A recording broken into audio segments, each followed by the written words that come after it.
Kati Nõlvak, meie eelmine raadiojutuajamine oli romuringi teemal, kus sa osalesid autosid lõhkuvas võistluses.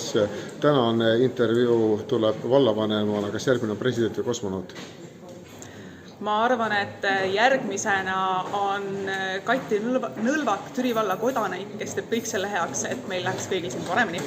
Mis rollis? Eks seda näitab tulevik. See kõlab ilusti ja diplomaatiliselt, aga räägitakse, et tegelikult on seda ametit sulle varem ka pakutud omavahel vähemalt.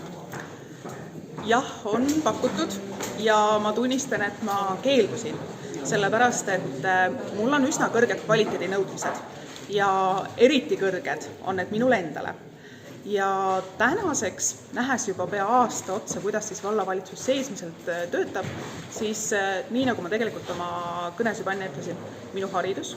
Ma olen ju õppinud tegelikult nii ärijuhtimist ja kui ma räägin magistrist, siis ma olen ju tegelikult haridustehnoloog, ehk siis tulevik, digi ja haridus omavahel kokku. Minu töökogemus riigi tasandil, kohaliku omavalitsuse tasandil ja tegelikult ka kogu minu selline kogukondlik tegevus, millest kõik ju on pihta hakanud, siis see kõik toetab seda, et ma täna siis sain valitud vallavanemaks ja ma loodan kõike seda kasutada oma edaspidises töös.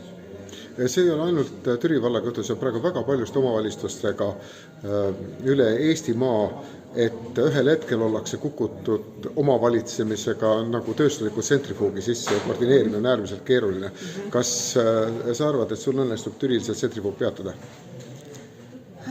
See oleneb ju meie meeskonnast. Ma väga loodan, ma tahan meile tekitada siia stabiilsust, sellepärast, et ainult nõnda me saame päriselt neid häid teenuseid siia pakkuda. Ja kuna tegelikult varasemad volikogu liikmed tunnevad juba ju mind eelmisest koosseisust, siis äkki on võib-olla selle võrra meil ka see suhtlemine natukene lihtsam, ma vähemalt loodan. Paide linn naabruses sai endale just äsja uue juhi, kelle sõnavõtt meenutas väga ühte Winston Churchilli kuulsalt kõnet. Ta lubas 15% kärpimist ja ütles, et ta on valmis võtma vastu rasked otsuseid, mida tuleb praegu vastu võtta. Kas Türil on helgemad lootused?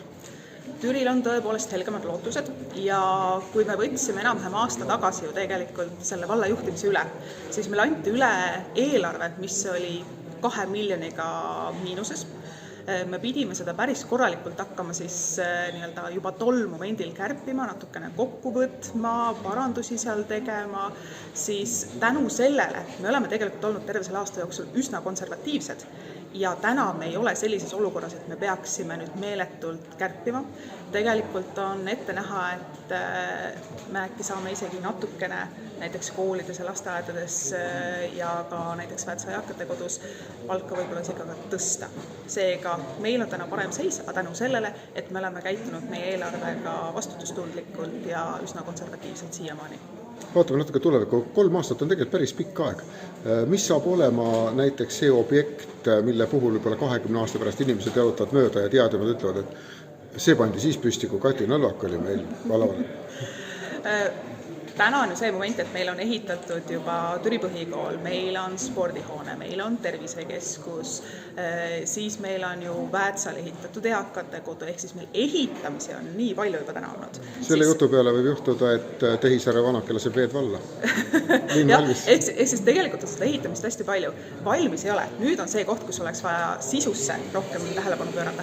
Aga üks koht, mis täna ei ole saanud võib-olla nii palju tähelepanu, on just Rette Kabala kool ja siin ju viidati koolivõrgule, siis jah, me saime ministeeriumilt aasta otsa ju pikendust selle otsuste tegemise osas, aga täna on meil see plaan, et me sinna Rette Kabala kooli natukene mingist otsast peame vähendama ja teisest otsast omakorda ka ehitama.